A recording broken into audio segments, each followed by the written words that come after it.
सजा पाए सांसदों विधायकों को अयोग्यता से बचाने के लिए सुप्रीम कोर्ट के फैसले को पलटने वाले केंद्र सरकार के अध्यादेश पर कांग्रेस पार्टी मुश्किल में पड़ गई है। कांग्रेस उपाध्यक्ष राहुल गांधी ने इसका जोरदार विरोध किया है। उन्होंने कहा है कि यह विधेयक बकवास है और इसे फाड़ कर फेंक देना चाहिए। कांग्रेस उपाध्यक्ष राहुल गांधी आज अचानक कांग्रेस के मीडिया प्रभारी अजय माकन की प्रेस क्लब में चल रही प्रेस ब्रीफिंग में पहुंच गए। वहां उन्होंने पत्रकारों से कहा कि वे निजी तौर पर मानते हैं कि सरकार का यह अध्यादेश लाना गलत है। उन्होंने कहा कि यह एक राजनीतिक फैसला है, सभी पार्टियां ऐसा करती हैं, लेकिन अब समय आ गया है कि इस तरह की बकवास बंद हो। बाद में अजय माकन ने कहा कि राहुल गांधी ने उच्च सैद्धांतिक व नैतिक आधार पर यह स्टैंड लिया है। राहुल गांधी के बयान के बाद भाजपा ने कहा कि अब प्रधानमंत्री सहित उन तमाम लोगों को इस्तीफा दे देना चाहिए जो इस अध्यादेश को मंजूर करने में शामिल थे। राज्यसभा में भाजपा के नेता अरुण जेटली ने कहा कि इस अध्यादेश के खिलाफ पूरे देश में नाराजगी पैदा हो रही थी, इसलिए राहुल गांधी ने नुकसान को कम करने के लिए बयान दिया है। उन्होंने कहा कि बहुत देर से राहुल गांधी को सूझा कि यह अध्यादेश बकवास है। जेटली ने कहा कि पिछले सत्र में सरकार बिल लाई थी और अब उसने अध्यादेश मंजूर किया, लेकिन दोनों बार पार्टी ने इसका विरोध नहीं किया। उन्होंने कहा कि इससे यह साबित करने की कोशिश की जा रही है कि सरकार और कांग्रेस पार्टी गलती कर सकती है, लेकिन कांग्रेस की फर्स्ट फैमिली कभी गलती नहीं कर सकती।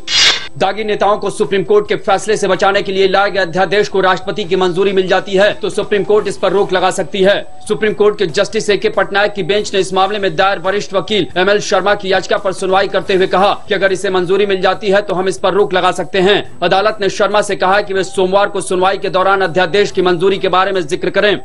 संचार घोटाले में प्रधानमंत्री मनमोहन सिंह और वित्त मंत्री पी चिदम्बरम को क्लीन चिट देने वाली संयुक्त संसदीय समिति की रिपोर्ट को मंजूर कर लिया गया है। जेपीसी के अध्यक्ष पीसी चाको की बुलाई बैठक में इस मसौदा रिपोर्ट को रखा गया है और बहुमत से स्वीकार कर लिया गया है। जदयू के सदस्यों की गैर हाजिरी से सरकार के पास इसे मंजूर कराने का बहुमत था। जेपीसी के अध्यक्ष पीसी चाको ने बताया कि कांग्रेस और एनसीपी के 12 वोटों सहित 16 वोट पक्ष में पड़े और 11 लोगों ने खिलाफ वोट किया। सीपीएम ने एक दिन पहले ही रिपोर्ट के खिलाफ अपना नोट चाको को दे दिया था।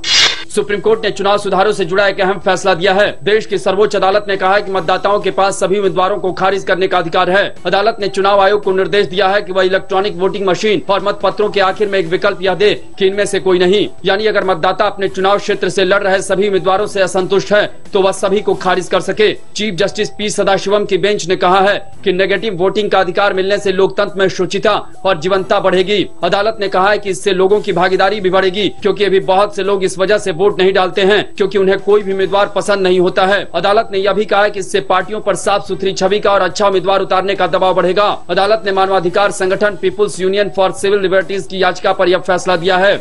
सभी उम्मीदवारों को खारिज करने का अधिकार मतदाताओं को देने वाले सुप्रीम कोर्ट के फैसले पर पार्टियों में एक राय नहीं है। भाजपा ने इसका स्वागत किया है तो कांग्रेस ने इस पर बहुत सतर्कता से प्रतिक्रिया दी है, जबकि सीपीएम ने इसे गलत फैसला बताया है। कांग्रेस की ओर से अजय माकन और राशिद अलवी ने कहा है कि फैसले का अध्ययन किए जाने की जरूरत है। अलवी ने कहा है कि इसे लागू करना मुश्किल होगा।